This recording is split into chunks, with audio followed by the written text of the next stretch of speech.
What the human race is suffering from is mass hypnosis. We are being hypnotized by people like this. The whole process of hypnotism is the exact parallel process to the dwindling spiral. The society at large specializes in putting people to sleep about them. And if you wanted to do something for the human race, which would clear it instantly, you would simply unhypnotize it. Today on The Other Half. Is this? Hello. Oh my God, it's McDonald's!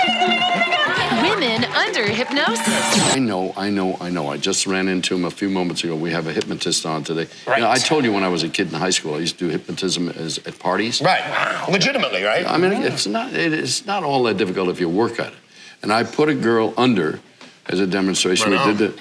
That's a good skill to have when you're dating, is putting girls under. It's a professional word, Danny. Yeah, sure. She went to sleep. We did our little act, and it was amusing and so forth. And then I couldn't wake her up. And it scared the daylights out of me. Wow. Oh, my God. On the count of 3, you'll awaken coming back to full awareness. As soon as the phone rings, you lift up your left shoe, put it to your ear. It's your telephone. 1, 2, 3. Eyes open, wide awake. Wide awake. Hello? I can't hear you. This? Hello? I can't hear you at all. Excuse me?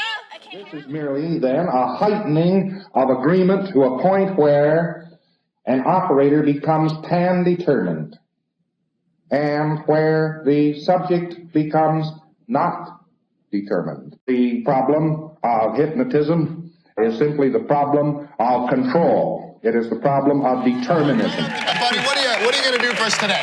Well, I'm going to show some creativity and imagination. With hypnotism, you can help people change their lives, lose weight, stop smoking, increase confidence. But you can also tap into an inner creativity that most of us have, and some of us don't even know we have that creativity. I pre-hypnotized 3 ladies earlier. You know, a hypnosis session can take up to an hour to hypnotize a person. But once they're hypnotized, you can give them what we call a post-hypnotic suggestion for them to enter back into hypnotism very quickly. That's why when you see someone...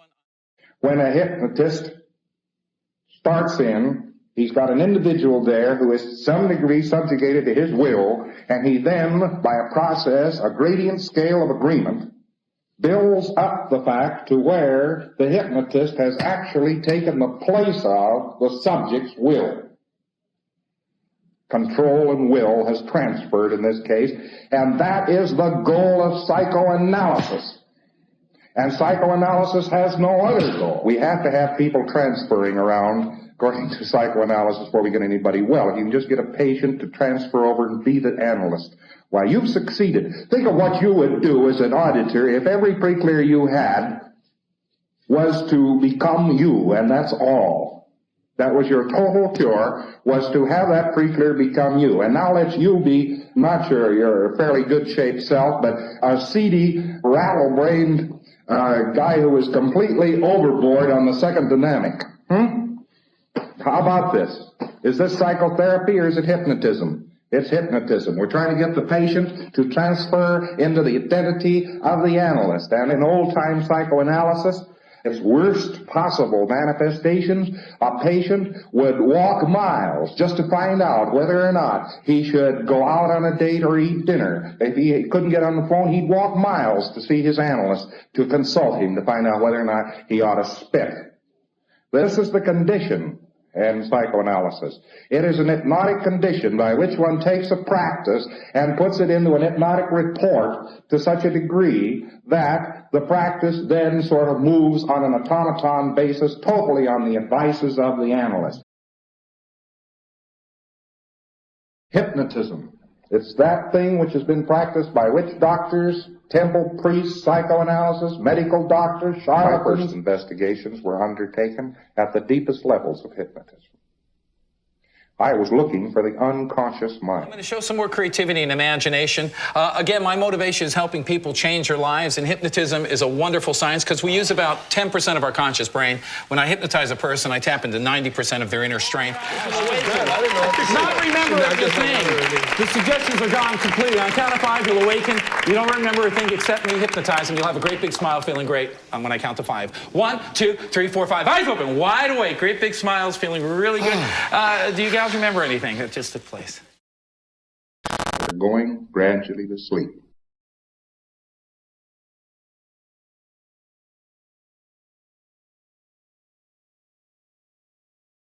Welcome back, friends. Here we are on the intermediate video.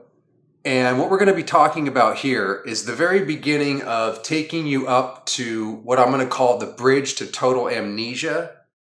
Scientology is all about the bridge to total freedom. That's what they sell. And you start at the very bottom, like I said before, getting into it through the personality test. Someone approaches you on the street and says, would you like to take a personality test? And who the fuck wouldn't? Because what a hook that is, right? I mean, who's not curious about their personality? So it's kind of a clever way to rope somebody in that you don't even know out of the blue, right? It immediately gets their attention. Or you can get in like my father did and he saw an ad in the newspaper. Or even back in the day, remember that volcano ad that they had for Dianetics? Dianetics by L. Ron Hubbard. Buy your copy at B. Dalton's, Walden Books, or wherever paperbacks are sold. A fresh look at today's problems. A lot of people got into that too and went down to Walden Books and bought Dianetics and read it and then went down to the local org from Dianetics, which later became Scientology, by the way.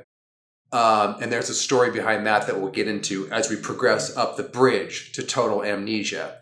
The reason I call it that is because everything in Scientology is literally a reverse of what it actually is. So as we progress up the bridge, because we're going to start at the bottom. I already told you a little bit about the personality test and how people can get in, how my dad got in.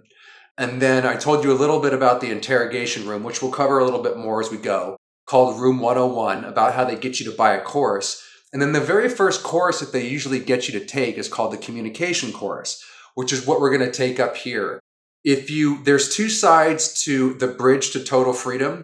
There's the training side where you do the courses, which is where the communication courses fall in. And then there's the auditing side where you hold the soup cans and another psychotherapist hypnotizes you, implants false memories in you while you think you're going free. And that happens the entire way from the very bottom of the bridge, which usually starts with something called life repair auditing. But normally they start you out with the communication course. No matter what you say that your ruin is, it almost all fits around, if you could just communicate better, it will handle whatever problem you originated in room 101, that interrogation room.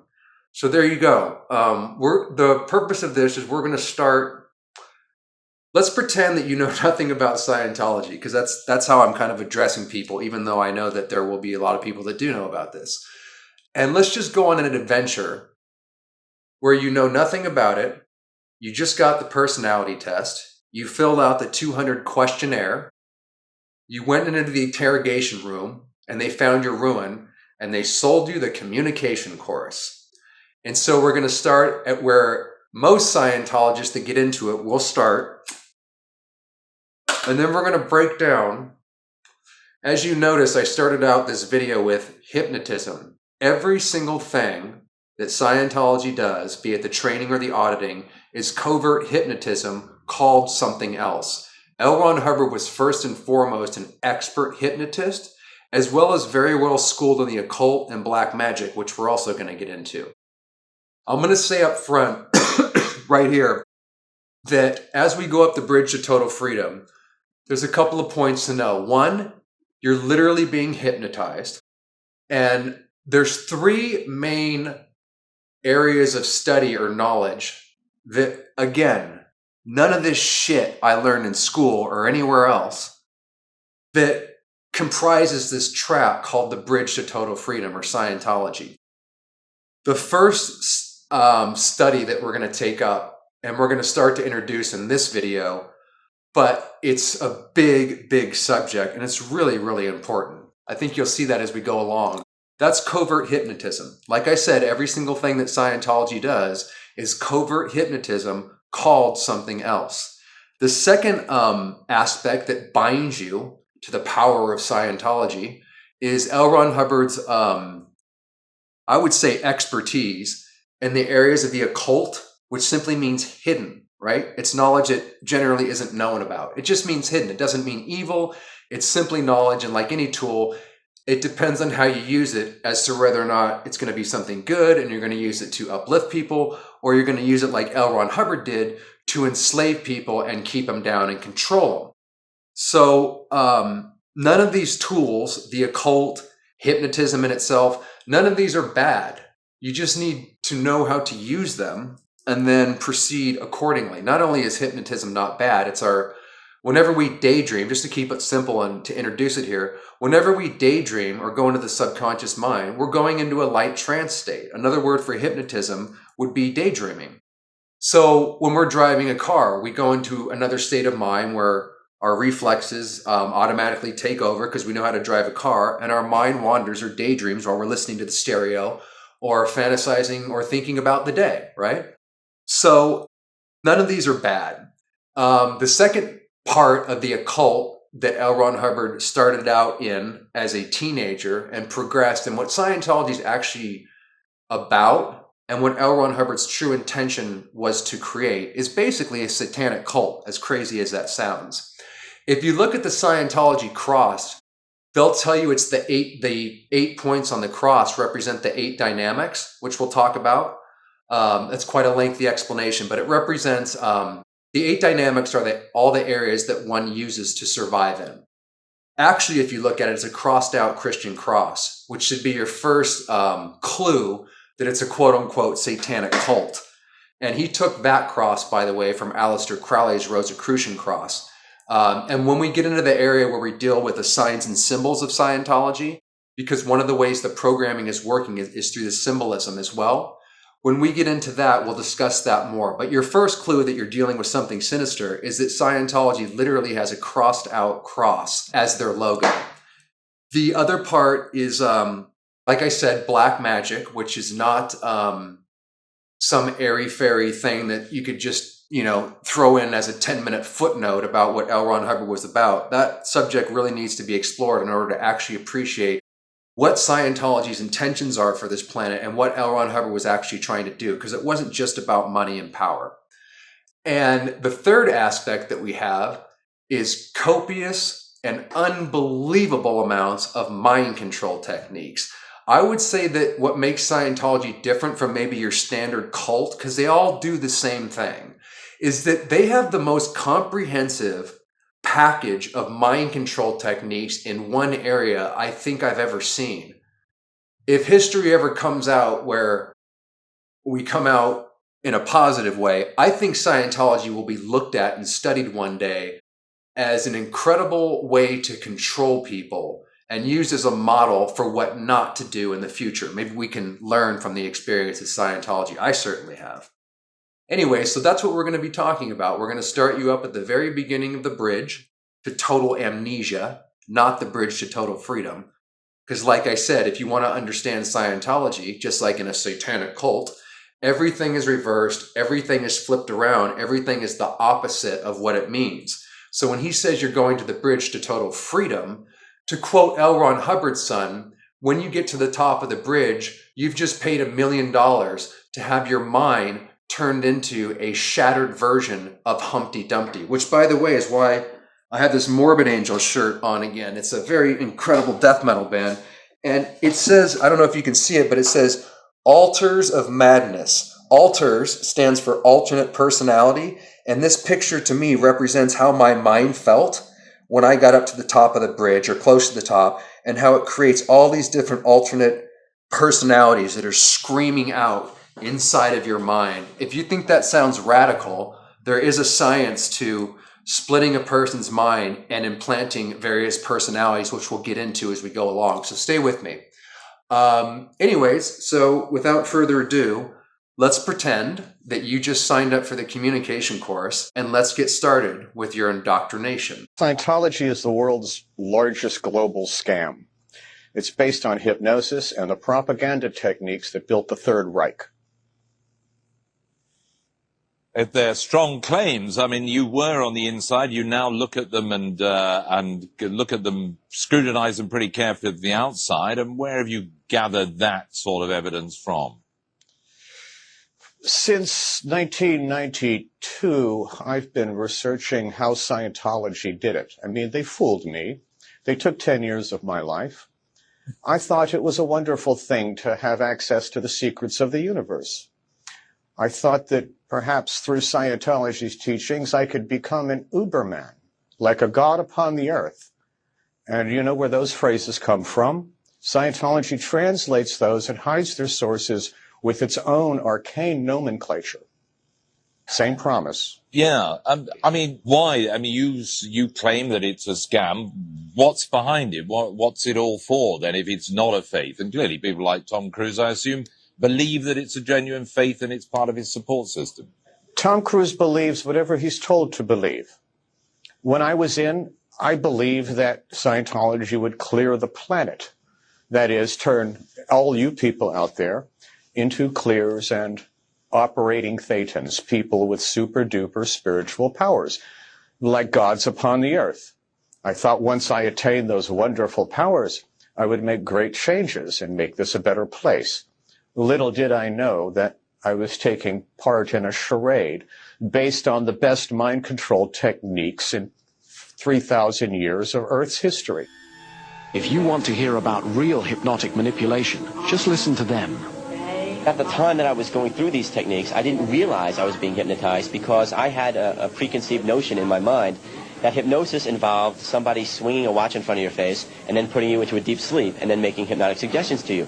But none of that happened in Scientology. There was no watch swinging. I never went into a deep sleep. I was conscious of everything that was going on. I never lost memory of anything that happened. Basically, the way I looked at it was all I was doing was doing simple techniques that involved talking to another person. It never occurred to me that this could be a very subtle form of hypnosis. Okay, Flunk, you twitched your mouth. Start. All over the world, people are being put through this right now by Scientology trainers.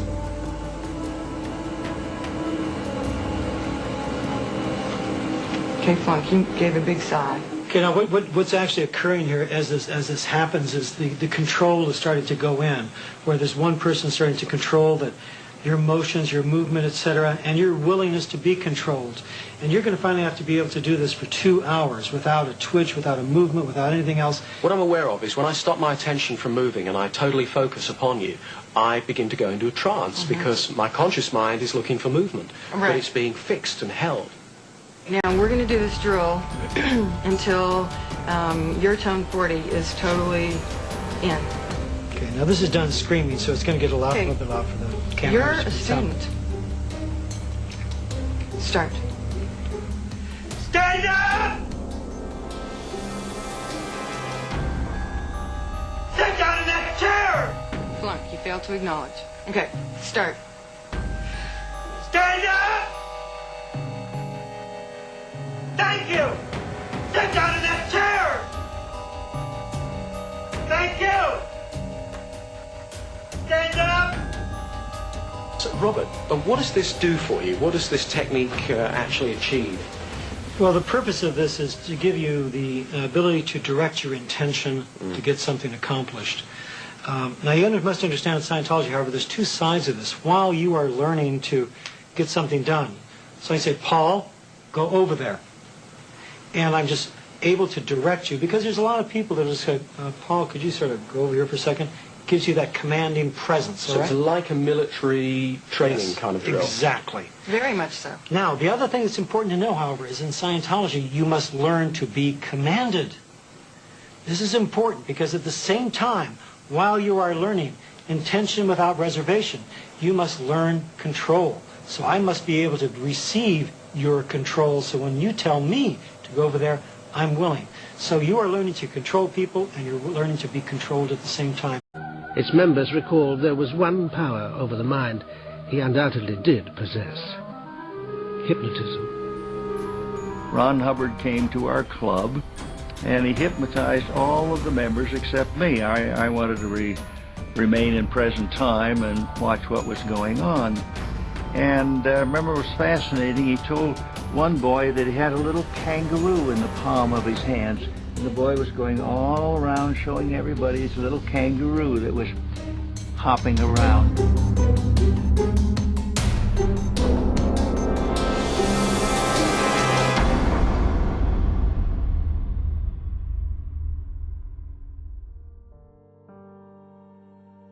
The very first drill that you do on the communication course is called OTTR0, and it looks just like what these two people are doing.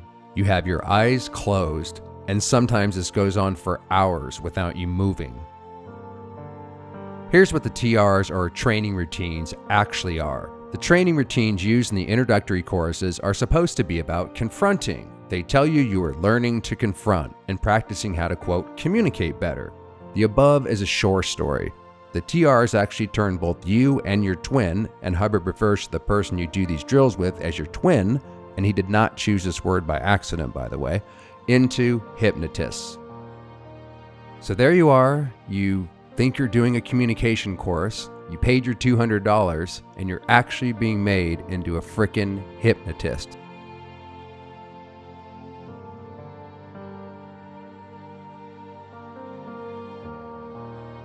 In the basic communication course, there's 11 TRs, or training routines. We've covered OT TR0, where they were staring at each other with their eyes closed, and TR0, which is the same thing with your eyes open. It's basically a staring contest. So this eye-to-eye technique of covert hypnosis is described in a book called Hypnosis for Salesmen, and it contains this line, "Don't give the customer a chance to say no," which ex-Scientologist might recall being said by Hubbard. TR1 is the next drill, and it has to do, oddly enough, with reading lines from Alice in Wonderland. Hubbard uses the book Alice in Wonderland in some of these drills, namely TR1. And I'm going to show you a secret CIA interrogation manual called the Kubark Interrogation Manual that has to do with this. And this manual was revealed in 1999 in a FOIA lawsuit, and in 1961 it was classified secret. And also note that the word Kubark is a code word substitution for CIA. Now these training routines are designed to take you into the world of the weird. And this is where the personality transformation actually begins. And it's right at the beginning of your training in Scientology. Now notice the name of this bulletin is called Dear Alice. What does Alice in Wonderland have to do with a fucking communication course? Welcome to the world of the weird, where you came in to do one thing, and now you're entering something entirely different. Now this is page 45 of that Kubark Interrogation Manual, which, if read by someone who believes there is something to Scientology, reading the entire document will remove that idea from consideration. This one page speaks for itself, especially to Scientologists. Are you ready?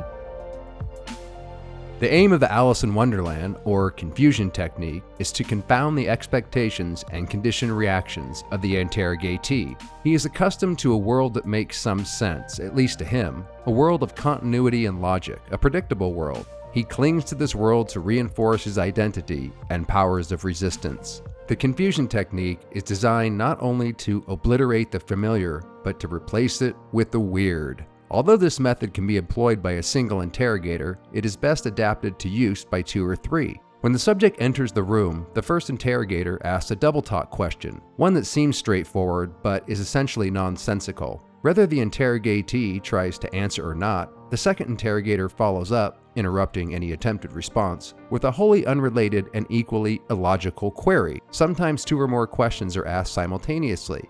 Pitch, tone, and volume of the interrogator's voices are unrelated to the import of the questions, and that statement right there will definitely make sense to Scientologists.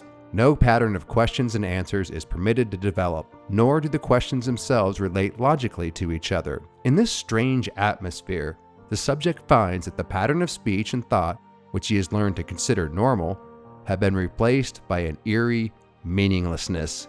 Welcome to the world of Scientology. The interrogatee may start laughing or refuse to take the situation seriously, but as the process continues, day after day if necessary, the subject begins to try to make sense of the situation, which becomes mentally intolerable. Now he is likely to make significant admissions or even to pour out his story just to stop the flow of babble which assails him. This technique may be especially effective with the orderly, obstinate type, i.e., those that don't want to conform.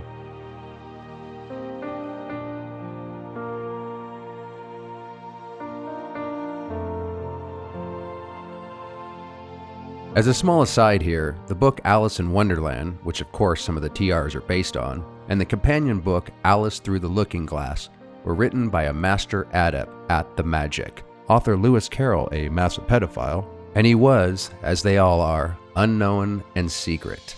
And Dad used it secretly in the Scientology training to gain a higher degree of control over staff, students, and pre-clears for himself personally. So therefore, the bottom line is that while L. Ron Hubbard may be a crossroads, he certainly is not the source. You've got to realize too that Dad put a lot of implants in a lot of people, a whole lot of them. As an example, my mother, me, and quite a number of other women and what have you. These were put in there in order to expand his own magic tech and power. Not particularly, quote, the tech, but his personal power. That is, to strip the seal from the soul and to gain through those doorways opened by the magic tech more power for himself. As the saying goes, power corrupts, and absolute power corrupts absolutely. And that's precisely what happened to him. The same individual that transmitted the various magic tech to Adolf Hitler as a young man also transmitted them to Dad. And like Dad, Hitler, when he came to power, promptly had his teachers and the occult field in general wiped out.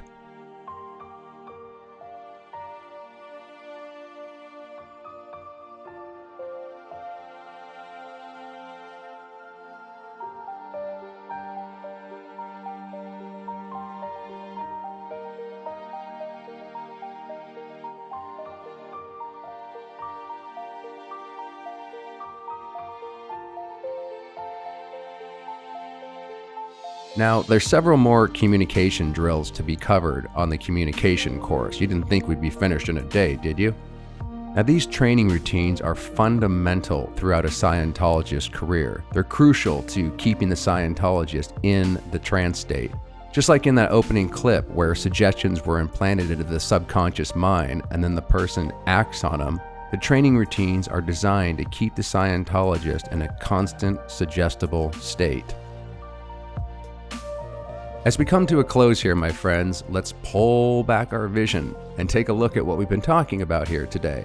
Hypnosis, how that plays out in the general population, as well as particularly in Scientology. From 80 to 90% of the population can be hypnotized to varying degrees. I'd personally say 100%, but what do I know? At least 5% of the US population is extraordinarily hypnotizable, so easily hypnotizable that they are in a constant state of exaggerated suggestibility, even when awake and going about their normal daily routine. They are at the total mercy of all forms of influences and can easily be persuaded to do things and afterwards have no idea why they did them. Contrary to general belief, it's been my experience that the more intelligent the subject, the easier it is to induce hypnosis. This observation is voiced by all the old hypnotists in various wordings who state that it's because intelligent people are better able to, quote, control their minds better.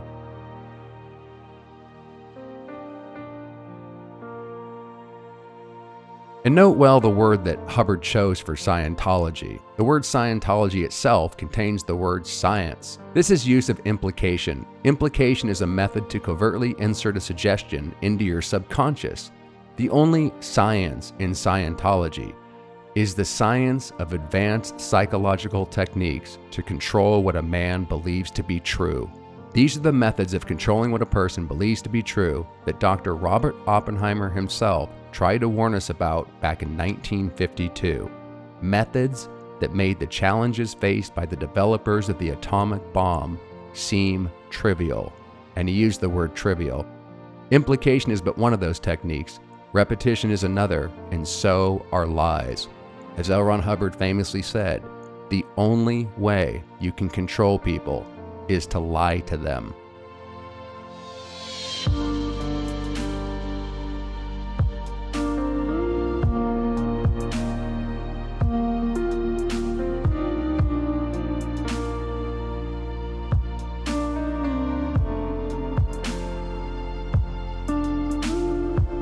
The whole story of Dianetics and Scientology is but a short story to get you to imagine something that is not there, the reactive mind, and then do this repeatedly.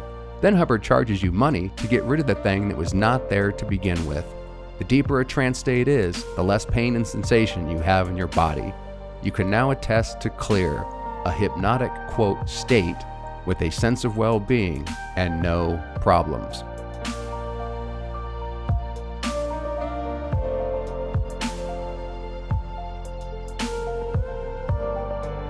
And consider that word he chose, a word he chose to repeat hundreds of times. Consider the implication of this word carefully as a command suggestion to your subconscious.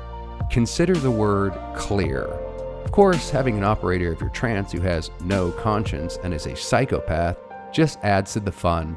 This helps make everything else in your life disappear: friends, family, other sources of information, and all that is left is Hubbard's voice in your head and the next expensive level.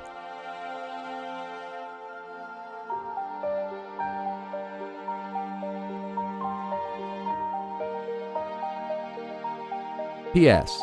And he also called the reactive mind, which you must get rid of at any cost, by the additional term your bank, which made it easier, of course, for him to get your money. You need to get rid of that too.